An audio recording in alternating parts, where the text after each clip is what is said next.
world changes soon. Can get a doobie on a plane, but there's Uzis in our schools. Every dude who touched a boob or a booty getting me too. What you expect from the kids who went to Hooters after school? We're all triggered and defensive. We're all racist and we're sexist. We all grew up watching South Park. How are we offended? Now being fat is beautiful. Name a thing that you can't do. Welcome to the Red Pill Sports Entertainment Show. I am your host, Albert Apache, and as usual, brought to you by Open Source Self-Defense, Fitness, and Grappling. Okay, guys, welcome back to another show. Please remember, like, subscribe, share the content, and comment down below if you disagree, or even if you do agree, it helps me out. Remember, we're shooting for that 1,000 subscriber. That's the goal, so that we can start doing some fun live stuff. Okay, with no further ado, let's go ahead and get into today's show. So, UFC 261 is going on this weekend. This is Usman versus Masvidal, the rematch.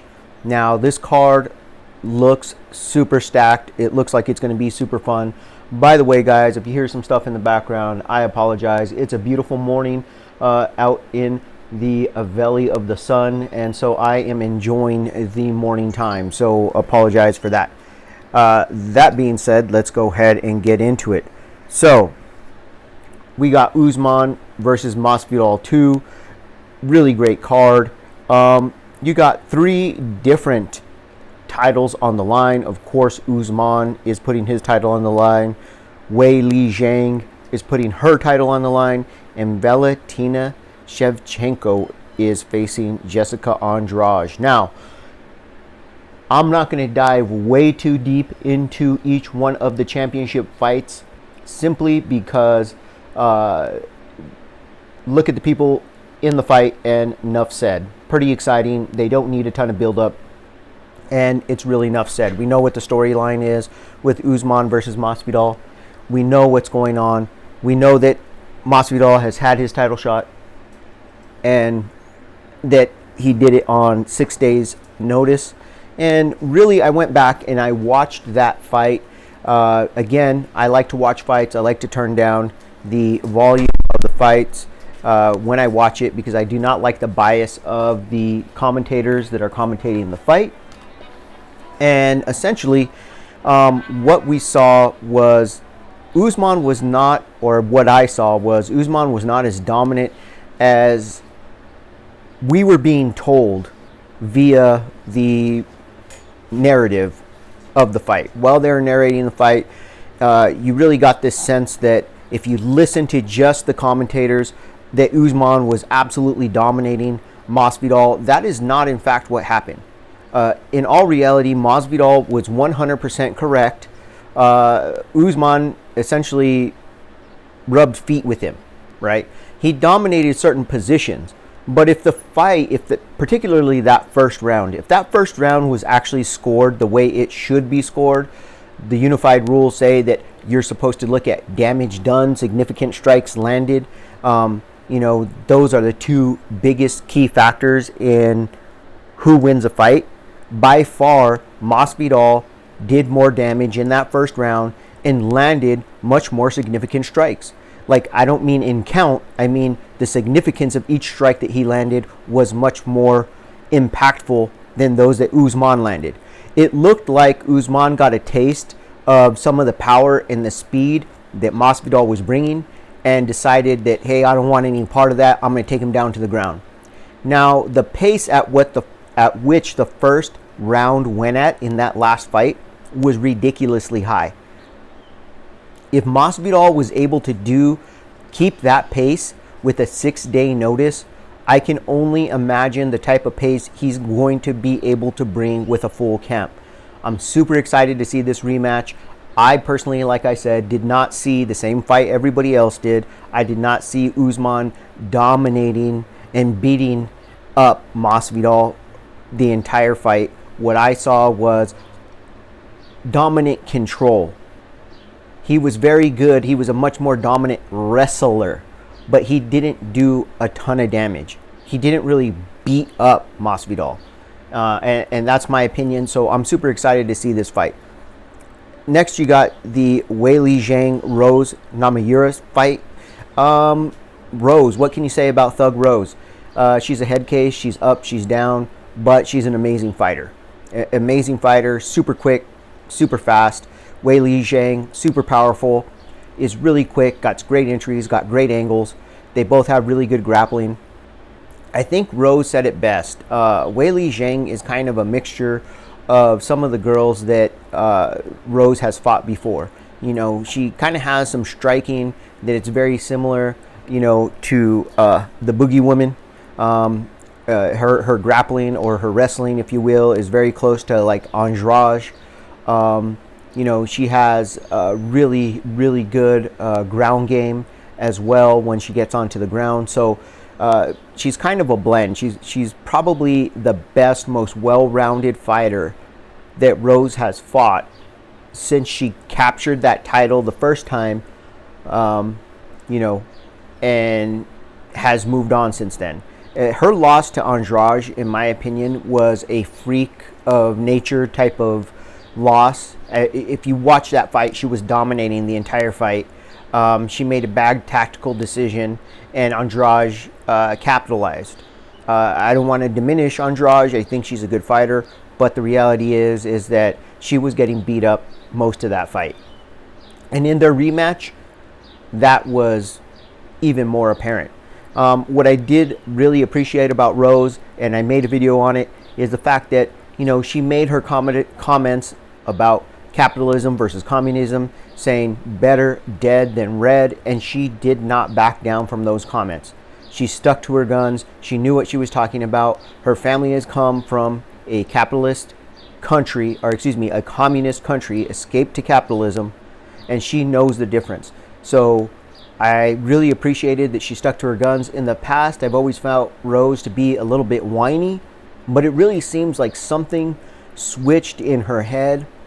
She kind of seemed to come across as having like a victimhood kind of mentality, and it seems right around the time that she won the championship, she was able to flip a switch, and she's been much better, a much more likable person, not as victim mindset as she was in the past. So, you know, there's not too much more to say on this particular matchup. It's going to be a banger. I'm really excited to watch that fight.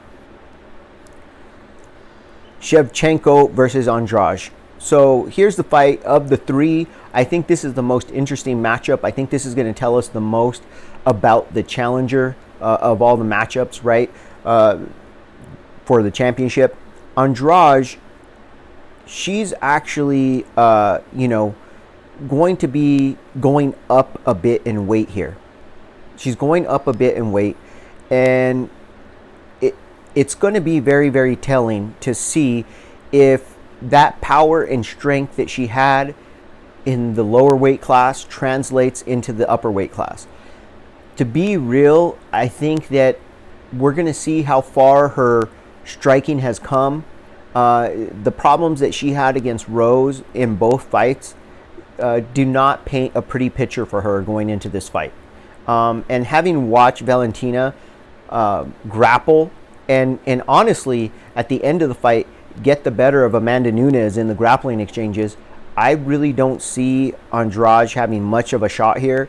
I'm not really sure what the odds are on this particular fight, but if they're anywhere close to 1-for-1 or even money, it'd be a good bet to go on Shevchenko, but that's just my personal opinion. The rest of the main card is relatively interesting. Chris Weidman versus Uriah Hall. What can you say here? These two guys, of course, we all know Chris Weidman was at one time the champ in the division. But both of them, their stock has fallen horribly in the last, 4 years of their career. 3 to 4 years of their career. Both of these guys look to be, as they entered the UFC, to become superstars. Uriah Hall coming off The Ultimate Fighter, just dominating the competition until he got the deer in the headlights look going against Gastelum, and then did absolutely nothing in the finale. And ever since then, it's been up and down for Uriah Hall.